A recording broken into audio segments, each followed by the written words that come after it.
నేను అందరికీ ఒకటే చెప్తాను, అందరిని ప్రేమించండి, దేవుని మాత్రమే నమ్మండి.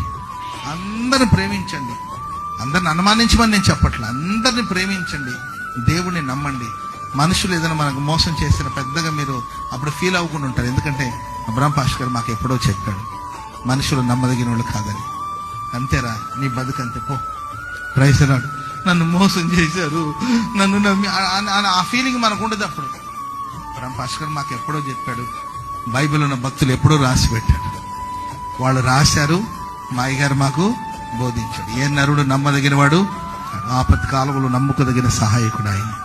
మనం ఎవరిని నమ్మామో తెలుసండి, ఆయన సైన్యములకు అధిపత్యగు దేవుడు, ఆయన జీవము గల దేవుడు, ఆయనే మన రాజు, మన దేవుడు. ఆయన మనకు కేడెమునై ఉంటాడు, సూర్యుడై ఉంటాడు, కృపనిస్తాడు, ఘనతనిస్తాడు, ఏ మేలు చేయక మానడు ఆయన.